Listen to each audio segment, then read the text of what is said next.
आज हम डिस्कस करेंगे द असाइनमेंट 1.7। जिस तरह हमने दूसरे एग्जाम्पल असाइनमेंट सॉल्व किए हैं उसी तरह हम ये असाइनमेंट भी सॉल्व करेंगे। सबसे पहले हम अपना जो गिवन रिक्वायर्ड वो सारी चीज़ें एक तरह से मेंशन करेंगे, उसके बाद फिर सोल्यूशन स्टार्ट कर देंगे। सो असाइनमेंट 1.1 भी उसी तरह एक तरह यूनिट कन्वर्जन के हवाले से है। जिस तरह हमने मीटर को सेंटीमीटर में लिखना या सेंटीमीटर को मीटर में लिखना या लीटर्स को सेंटीमीटर में लिखना या क्यूबिक सेंटीमीटर में लिखना, उसी तरह यहाँ पर भी हम कन्वर्जन करेंगे स्मॉलर और बिगर यूनिट्स के दरमियान। सो यहाँ पर अगर मैं स्टेटमेंट को ज़रा रीड आउट करूँ तो हमारे पास इस असाइनमेंट 1.7 के लिए जो स्टेटमेंट है वो कुछ यूँ है कि a beaker contain 200 ml of water. What is the volume of water in cubic centimeter and cubic meter? मतलब हमारे पास एक यहाँ पर बीकर दिया गया है, उस बीकर में यहाँ पर हमारे पास एक सिंपल बीकर है, ठीक है, और उस बीकर में हमारे पास यहाँ पर 200 ml वाटर है। 200 ml यहाँ पर उसमें वाटर है, यहाँ पर उसमें ये 200 ml वाटर है, इसमें 200 ml वाटर है, ठीक है। अब यही 200 ml जो वाटर इस बीकर के अंदर है, उसी वॉल्यूम को हमने कैलकुलेट करना है क्यूबिक सेंटीमीटर में और क्यूबिक मीटर्स में। तो यहाँ पर हमारे इस स्टेटमेंट से मैं अपना गिवन भी एक तरह से यहाँ पर मेंशन कर सकता हूँ और रिक्वायर्ड भी, चूँकि हमें यहाँ पर वॉल्यूम ये 200 ml में हमारे पास वॉल्यूम के लिए वैल्यू है, हमारे पास ये वॉल्यूम है। तो यहाँ पर अगर मैं गिवन लिख लूँ तो हमारे पास गिवन में volume V is equals to 200 ml। मैं यहाँ पर वॉल्यूम ऑफ वाटर भी लिख सकता हूँ, लेकिन यहाँ पर मैंने सिंपल लिखा है वॉल्यूम V कॉमा V को हम represent as a symbol use करते हैं वॉल्यूम के लिए। सो हमारे पास V must be equals to 200 ml। So यहाँ पर ये हमारे पास गिवन है जो कि स्टेटमेंट में ऑन द फर्स्ट लाइन ये मेंशन है। अब यहाँ पर रिक्वायर्ड में क्या है, वही वॉल्यूम हमने कैलकुलेट करना है। यहाँ पर मेंशन किया कि इनको आप कैलकुलेट करिए क्यूबिक सेंटीमीटर में और क्यूबिक मीटर्स में। तो इनको हम कैलकुलेट करते हैं क्यूबिक मीटर्स और क्यूबिक सेंटीमीटर में।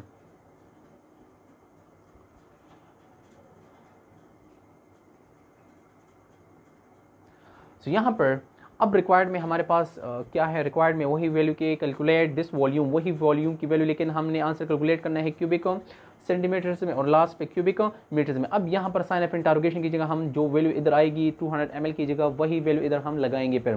सो हमारे पास गिवन भी मेंशन हो गया, रिक्वायर्ड भी मेंशन हो गया। अब सोल्यूशन स्टार्ट करते हैं। तो सोल्यूशन में अगर हम देख लें वॉल्यूम 200 ml ये तो पहले से मुझे मेंशन है, लेकिन यहाँ पर लास्ट पे लिखा है मिली लीटर ml, मिली लीटर। सो यहाँ पर ये मिली क्या है, दिस इज द प्रीफिक्स, ये हमारे पास एक तरह से प्रीफिक्स है, ये प्रीफिक्स इस्तेमाल हुआ है यहाँ पर मिली लीटर, और लीटर एक तरह से वाटर के वॉल्यूम के लिए इस्तेमाल हुआ है। सो यहाँ पर मैं लिख सकता हूँ कि मिली हमारे पास बराबर है 10 पावर ऑफ माइनस 3, चूँकि मिली सेंटी DC ये एक तरह से प्रीफिक्स है। तो यहाँ पर इस मिली की जगह मैंने लिखा है 10 पावर ऑफ -3 लीटर, वही 200 ml 200 अपनी जगह मल्टीप्लाई इस मिली की जगह 10 पावर ऑफ -3 लीटर मैंने लिखा है। अब यहाँ पर अगेन ये लीटर 1 लीटर, इससे पहले जो हमने एक असाइनमेंट और एग्जाम्पल सॉल्व किया वहाँ पर हमने 1 लीटर को कैलकुलेट किया था 1000 क्यूबिक सेंटीमीटर के। तो यहाँ पर ये स्टेप तो हमें सॉल्व हो गया कि यहाँ पर मिली की जगह मैंने 10 पावर ऑफ -3 लिख लिया। अब यहाँ पर इस L की जगह मतलब ये 1 के बराबर है, तो मैं 1 लीटर मस्ट बी कुछ 1000 क्यूबिक सेंटीमीटर, तो मैं इस L की जगह ये 1000 क्यूबिक सेंटीमीटर भी लिखता हूँ। तो यहाँ पर इसी स्टेप्स में 200 अपनी जगह 10 पावर ऑफ -3 अपनी जगह, लेकिन इस L की जगह मीन 1 लीटर की जगह मैंने लिखा है 10 पावर ऑफ 3 क्यूबिक सेंटीमीटर। सो अब देखिए यहाँ पर इस L की जगह मैंने 10 पावर ऑफ +3 क्यूबिक सेंटीमीटर लिख लिया। अब यहाँ पर इसके ज़रा मैथमेटिकल रूल के थ्रू सॉल्व करते हैं कि जहाँ पर बेस्ट सेम हो उनकी पावर को हम ऐड करते हैं। तो वही रूल मैं यूज़ करता हूँ इधर के इनके बेस्ट सेम है bases and the power will be added. So यहाँ पर -3 + 3 0 आता है और क्यूबिक सेंटीमीटर यहाँ पर ये अपनी जगह। सो यहाँ पर 3 - 3 से 0 आता है और 10 पावर ऑफ 0 हमारे पास बराबर है 1 के। सो यहाँ पर मैं डायरेक्टली लिख सकता हूँ 200 क्यूबिक सेंटीमीटर, ये हमारे पास जो फर्स्ट रिक्वायर्ड है हमने वो कैलकुलेट कर दिया कि आपने कैलकुलेट करना है आंसर को क्यूबिक सेंटीमीटर में। यहाँ पर असल में 10 पावर ऑफ जब भी हम किसी वैल्यू का पावर 0 लेते हैं तो उससे आंसर आता है 1। सो यहाँ पर मैंने 1 लिया है। सो यहाँ पर अगर आप देख लें ये हमारे पास फर्स्ट रिक्वायर्ड है क्यूबिक सेंटीमीटर में, तो इधर मैं लगा सकता हूँ एक तरह से 200 cubic centimetre, this is the first required.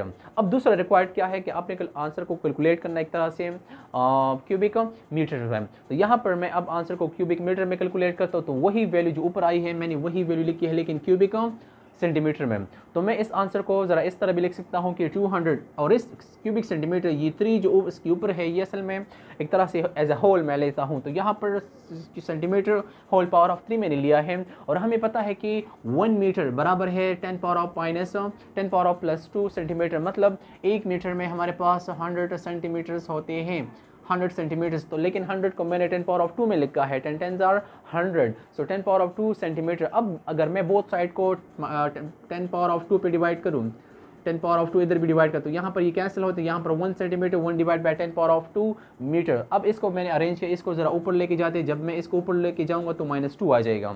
सो यहाँ पर मैंने लिखा है कि 1 सेंटीमीटर हमारे पास बराबर है 10 पावर ऑफ -2 मीटर। अब इस 1 सेंटीमीटर की जगह यहाँ पर इस 1 सेंटीमीटर की जगह मैं यही वैल्यू लिखूंगा।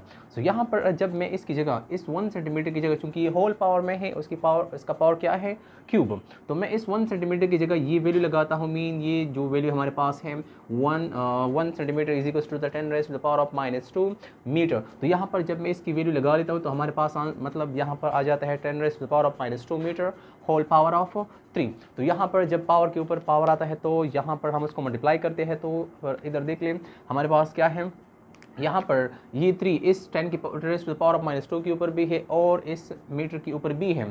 तो जब हम इस 3 को मल्टीप्लाई करते हैं 2 के साथ, तो यहाँ पर हमारे साथ आ जाए -6 मीन 2 3 ज़ार 6, और ये मीटर इस m की जगह इस क्यूब m की जगह m के ऊपर भी आ जाता है। सो यहाँ पर हम लिख सकते हैं कि हमारे पास आ जाता है 200 multiply 10 raise to the power of -6 metre. मैं थोड़ा सा इसको और भी सिंप्लीफाई कर सकता हूँ, क्योंकि यहाँ पर एक तो ये भी हमारे पास मीटर में पॉसिबल है कि हम इसको मीटर में इस तरह लिख सकते हैं। मैं थोड़ा सा इसको और भी सिंप्लीफाई करता हूँ, क्योंकि जब मैं इसको एक तरह से साइंटिफिक नोटेशन में लिखता हूँ, यहाँ पर पॉइंट है तो मैं इसको यहाँ पर इस पॉइंट को मूव करता हूँ टुवर्ड द लेफ्ट साइड, तो power of 10 will be positive. तो यहाँ पर जितना 2 डिजिट्स मूवमेंट है तो मैं 10 पावर ऑफ 2 और ऐड कर दूंगा, मतलब आ जाता है एक तरह से 2.0 multiply 10 raise to the power of 2 multiply 10 raise to the power of -6 और यहाँ पर क्यूबिक मीटर। मतलब यहाँ पर इस 200 को मैंने एक तरह से साइंटिफिक नोटेशन में लिख लिया है। सो यहाँ पर एक तरह से मैं आंसर लिख सकता हूँ। अब देखिए यहाँ पर 10 raise to the power of +2 10 raise to the power of -6, तो मैं एक तरह से bases same power will be added.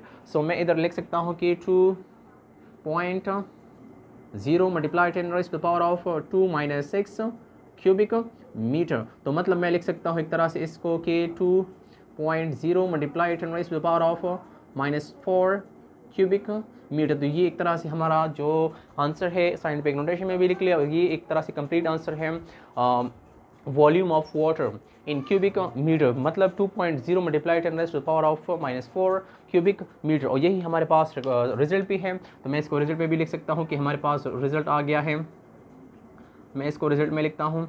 First number result हमारे पास है दिस वन कि volume V this must be equals to the 200 cubic centimetre. दूसरा ऑप्शन हमारे पास था कि volume V this must be equals to the 2.0 multiply 10 raise to the power of -4 cubic metre. तो ये हमारे पास दोनों रिक्वायर्ड थे, और ये है सम एग्जाम्पल असाइनमेंट 1.7 के हवाले से।